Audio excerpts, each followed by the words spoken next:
Hi everyone, my name is Andrew McKenna and this is Module 3 for EDL 853.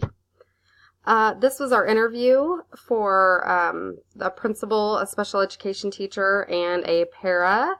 I chose my school, obviously. I have Laura Druid, our principal, special education teacher, Sharon Allison, and special education para, Tommy Wynn, who I interviewed. The first question, talking about the child find procedures. I actually had to do my interview with my principal this last week via email because about the last week and a half it's been nuts we had conferences. She's been out a lot with some different trainings and different things. Also some illness, unfortunately. So I think she just didn't understand this question, which is okay. I know she knows the child find procedures. Our special education teacher said that they do preschool screenings, the kindergarten roundups. I know we send home flyers as well to current students that may have younger siblings, just trying to get the word out to, hey, come in, let's do a screening. Tommy, my para, he said he wasn't quite sure. He knew that we do screenings, but he wasn't sure what they were. Question 2. This one was about the challenging aspect of the role in regards to special education and why. Mrs. Druid said finding ways to provide resources, training, the tools that students and teachers need. Funding was a huge issue, making sure that she had enough funding for the staff she needs, funding for the training, all the resources, making sure she has coverage like she needs for a school her size. Those are the big challenges of special ed. Mrs. Allison, our teacher, said that frequent changes can be a frustration. Also the paperwork, possibly getting behind on the paperwork. She does a great job, but she said she's seen a lot of teachers that becomes overwhelming for them, especially if they get behind and they don't regularly keep up with all the paperwork and the timelines. Tommy said that communication breakdowns, that's a frustration. Kind of feels like sometimes he's the go-between between the reg ed teacher and the special education teacher, and that he just wants everyone to communicate easily. Question 3, the rewarding part about working with students and parents and teachers. Mr. said that the team approach was huge. Just watching everyone really work together to see a student succeed was like her most favorite part. Ms. Allison said was obviously seeing the student's success, their progress, them gain confidence. Also, she loves collaborating and working with not only the teachers but the parents as well. Tommy said that aha moment, and I love that. That first time he sees one of his students get that concept for the first time was rewarding. Question 4, this was talking about the supervision of special education staff, and Mrs. Druid said she feels it's important to arrange times for them to observe one another. She really tries to seek out observing staff that has the best or say does something the best, whether that's scaffolding or just whatever it is that they're really good at. She likes to go observe, take notes, and share that with others that may be struggling in that area, just so everybody can grow. Mrs. Allison said she thinks it's important for them to make the paras feel important and to have open communication and acknowledgement of staff, all staff. And Tommy said he just likes consistency with schedule, that he's all about being flexible, but at the end of the day, he would like a very consistent schedule, and he says that Mr. does a good job with that. Question 5, how do you work effectively with parents of children with special needs? Mrs. Druid said being a good listener is huge, listening to them, their concerns, their worries, their what they feel that their students' strengths are, what they want for their students' future.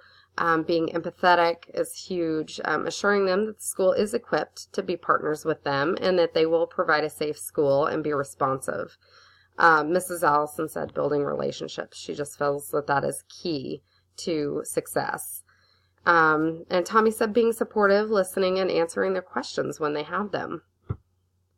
Question 6, how do you work with regular ed teachers with students with special needs? Mrs. Druid said she seeks to ensure adequate support is within the classroom and that minutes are being met per their IEP, and also that they are a part of all the meetings and we're following all the laws. Mrs. Allison said collaboration is just critical with the teachers, and I know from her being in my room the last couple years, we couldn't do it if we didn't collaborate. So I'm not sure if there are people out there that don't. Whoops. But that's huge. We have to collaborate. And Tommy said he's just there to support the teachers and help with all students, not just his identified students, but all, whether that's in whole group or small group. Question 7 is, what advice do you have for a first-year administrator? Mrs. Druid said, get to really know your child's study team, that's going to be very critical and important. Know the processes, know the laws, know the hearing process for students with IEPs and 504s, because they are different when it comes to behavioral or different things, which is something we are experiencing just this last week, has occurred in my own classroom, so I will get to know this process very well this year. Mrs. Allison said to learn the roles of the support staff and ask questions if they don't understand something.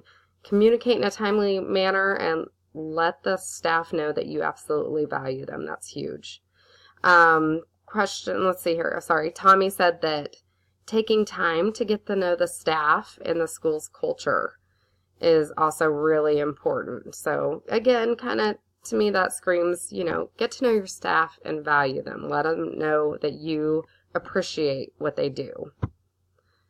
Question 8, how do you describe the role of special education teachers and the building principal?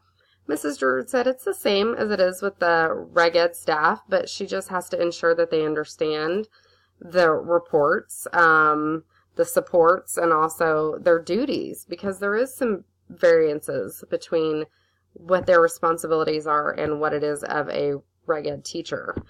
And also making sure that they understand the laws and that we're following them. Mrs. Allison said that trust is huge, mutual respect, and ongoing open communication. And Mr. Wynn said that working together to serve all students. He feels that that's just what they need to do. Question 9, what characteristics do you seek in an aspiring administrator with regards to special education? This is huge for her, someone who champions kids. She seeks out people that want to do the best for kids, that are passionate, that will think out of the box if they have to provide the supports or the environment that student needs. Mrs. Allison said a willingness to learn, honesty, integrity, supporting the staff, asking questions, and again, that communication piece and making informed decisions. Tommy said he'd like an open door policy and that we really value the staff, all staff, paras included, and seek their input when making decisions.